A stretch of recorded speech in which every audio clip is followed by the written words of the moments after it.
Karena ada mobil asli Jepang, JDM, yang harganya paling murah di Indonesia saat ini memang membuat kita para pecinta otomotif pasti mesam-mesem. Apalagi mobil ini hadir dengan paket komplit.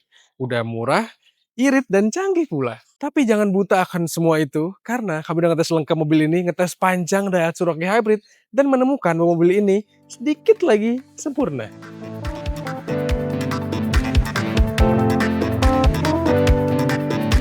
Daihatsu ternyata nggak kehabisan akal untuk bermain di medan perang industri otomotif yang kian panas. Buktinya mereka mendatangkan ini, mobil asli Jepang, CBU, dan cuma Indonesia sampai saat ini satu-satunya pasar di luar Jepang yang menjual mobil ini. Fenomenal kan? Apalagi ini tuh harga jualnya yang sangat kompetitif, di bawah 300 juta. Ya tapi nggak bohong banget sih.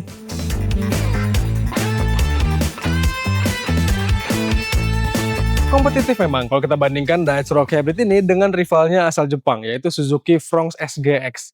Apalagi melihat Daihatsu Rocky Hybrid ini lebih kuat sistem hybridnya, membuat mobil ini jelas lebih menarik ketimbang jagoannya Suzuki itu.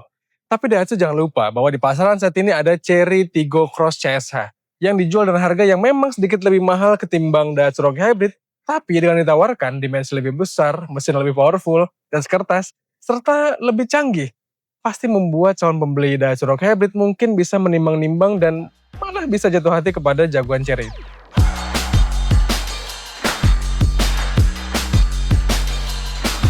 To be fair, mari kesampingkan Chery Tiggo Cross CSH dari pertarungan di kelas ini. Karena secara ukuran, mobil Cina itu jauh lebih besar nih ketimbang dua SUV compact asal Jepang ini, Rocky dan Fronx. Lagian, keadaan mobil Cina di pertarungan mobil Jepang memang selalu nggak imbang nggak sih? Ya umumnya value yang mereka tawarkan selalu terkesan lebih baik karena harganya.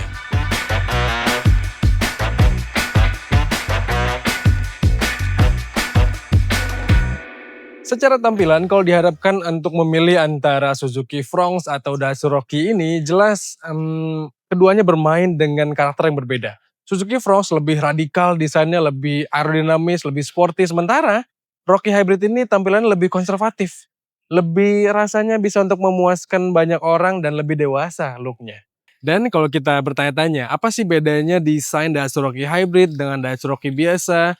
Ya, secara umum perbedaannya paling kentara adalah di bagian grill, terus di bagian bumper depan dan belakang, serta perintahan lainnya termasuk emblemnya.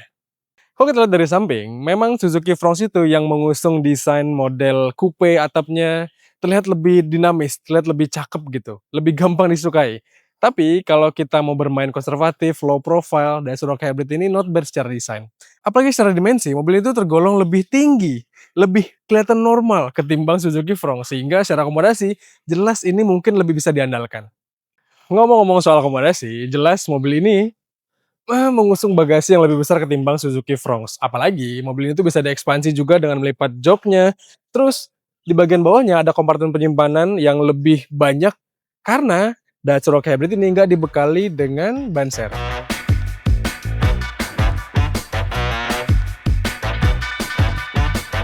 Nah, proporsi dimensi yang lebih tinggi ketimbang kompetitornya membuat Rocky ini punya kesan yang lebih lega di dalam kabin.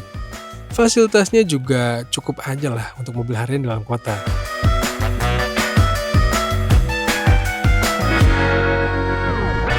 Saya sih cukup familiar dengan Daihatsu Rocky, sehingga ketika mengetes yang versi hybrid ini, yang mobil dari Jepang ini, saya langsung sadar bahwa beberapa partnya terasa lebih solid, terasa build quality-nya lebih matang gitu.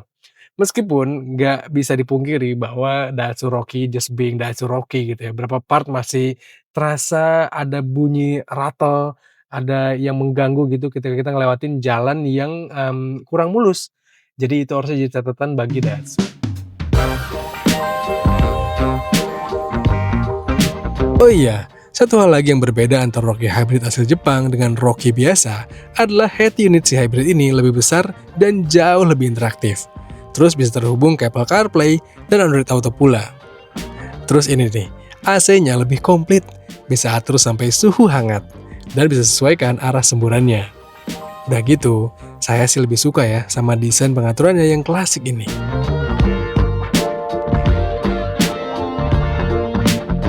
Dan ini juga udah pakai model electric parking brake yang lengkap sama auto hold-nya sehingga kelihatan lebih minimalis gitu konsol tengah sini. Terus juga ada kamera mundur yang kualitasnya sih rasanya jauh dari yang dipunya brand Cina saat ini. Jauh teman-teman, nggak jernih sama sekali. Terus juga yang menarik mobil ini tuh di spion kirinya itu ada spion yang khas banget mobil-mobil Jepang. Jadi spion kirinya lebih baplang ke bawah, lebih panjang karena ada tambahan kaca di bawahnya sehingga kita bisa memantau blind spot tanpa perlu sibuk mengatur-ngatur spion lagi.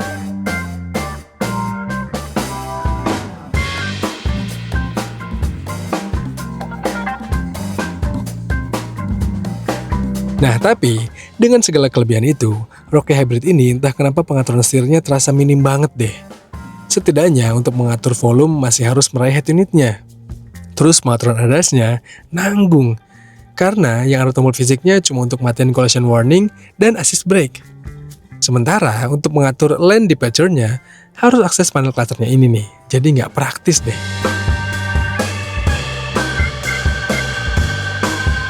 Iya, Rocky Hybrid ini secara ADAS sebenarnya tergolong agak nanggung nih, karena dia nggak dilengkapin dengan cruise control.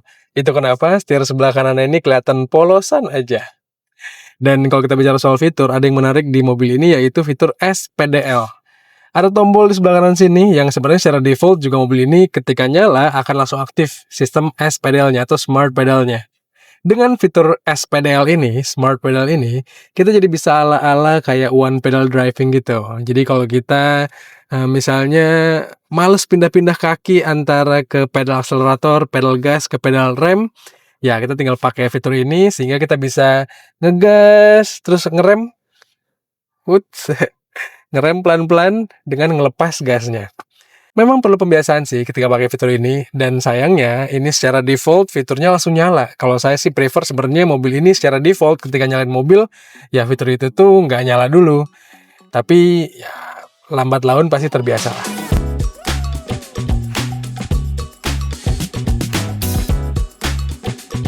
Kalau dibandingkan dengan Fronx tipe termahal, bisa dibilang fitur di Rocky Hybrid ini cukup tertinggal.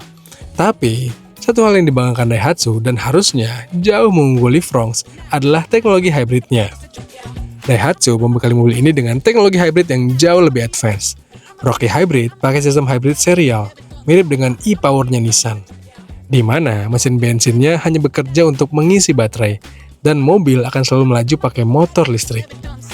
Itu kenapa akselerasi mobil ini jauh lebih effortless, terasa kuat, tapi jauh lebih halus ketimbang mobil bensin konvensional. Di atas kertas, tenaga mobil ini lebih besar ketimbang Suzuki Fronx yang pakai mesin 1500 cc. Dan torsinya juga, khas torsi yang keluar dari motor listrik itu bisa keluar secara instan. Sehingga kalau kita pakai di rute stop and go, kalau kita mau berakselerasi, wow, ini mobil rasanya sangat bisa diandalkan. Cuma ada satu hal yang menurut saya mengganjal sekali teman-teman. Dan itu bikin rasa berkendaranya jadi kurang asik. Jadi kurang zen gitu. Bahkan, menurut saya, rasa mengganjal ini bisa jadi justru bikin mobil ini tidak sebaik rivalnya. Yap, itu adalah kekedapan kabin saat mesin bensinnya menyala. Ya, perlu diingat, kalau Rocky Hybrid ini pakai baterai yang nggak terlalu besar kapasitasnya. Efeknya, kalau kita bawa mobil ini ke jalur bersambatan, atau sering bermain di tarikan tengah ke atas, atau kita keluar kota via jalan tol yang panjang, maka mesin bensinnya jadi lebih sering bekerja. Sayangnya, ketika mesin bensin bekerja, getaran dan suaranya itu langsung terasa kontras di dalam kabin, dan cukup kuat. Di momen ini, justru bagi saya, mesin konvensional kayak Fronx atau bahkan di Rocky non-hybrid bisa lebih menyenangkan. Ya, karakter mobil hybrid yang motor listriknya dan baterainya nggak terlalu besar atau cenderung kecil memang cocoknya dipakai di rute perkotaan. Di bawah stop and go, di bawah cruising santai, lebih sering mesin bensinnya tuh tenang gitu ya, dan motor listrik yang sering bekerja, sehingga kita lebih zen sehari-harinya. Tapi jangan lupa kalau kita bicara soal mobil yang harganya mepet 300 juta, mobil Jepang apalagi ya, tentu ekspektasi dari orang-orang itu pembeli mobil ini, mobilnya bukan hanya untuk sebagai city queen, tapi mobil yang juga bisa diandalkan ke luar kota, dipakai mudik misalnya, dipakai road trip bersama keluarga. Apalagi figur mobil ini juga hadir dengan konsumsi bahan bakar yang sangat irit, sehingga kita gatal banget pasti pengen bawa keluar kota, pengen bawa ke rute tol, mungkin tol yang panjang Trans Jawa. Mobil ini pasti secara efisiensi akan bisa baik.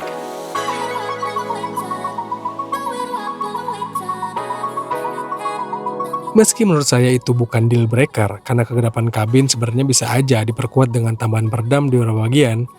Terlebih, di luar rasa kurang nyaman ketika mesin-mesin ini bekerja mengecas baterai, mobil ini hadir dengan rasa berkendara yang tetap memukau kok. Handlingnya asik dengan bodi yang compact. Karakter setirnya pun terasa ringan tapi nggak hambar. Sampai, set suspensinya punya kesan yang firm, sehingga lebih kokoh saat kita pacu. Ya, tipikal SUV compact yang siap dibawa kemana aja deh. Asik kok. Harus diingat, Rockie Hybrid ini sudah hadir di Jepang sejak 5 tahun lalu, 2021 tepatnya. Jadi, banyak ruang untuk upgrade. Dan kalau mobil ini diterima dengan baik di Indonesia, Daihatsu bukan nggak mungkin akan mengimprove dan mengembangkan mobil sehingga keluar dari jebakan hampir sempurna. Apalagi dengan bandrol harga yang menarik, status asli Jepang, dan dapur pacu yang canggih serta irit. Gak heran nih kalau kedepannya, Daihatsu Rockie Hybrid ini menjadi sangat fenomenal.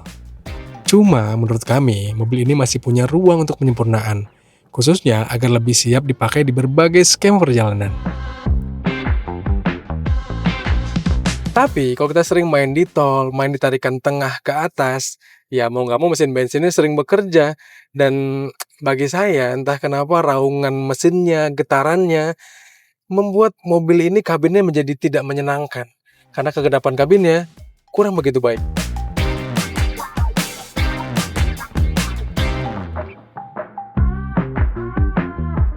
Well, menurut kalian apakah ini saat yang tepat buat membeli mobil ini? Karena statusnya masih CBU Jepang dan harganya masih sangat menarik.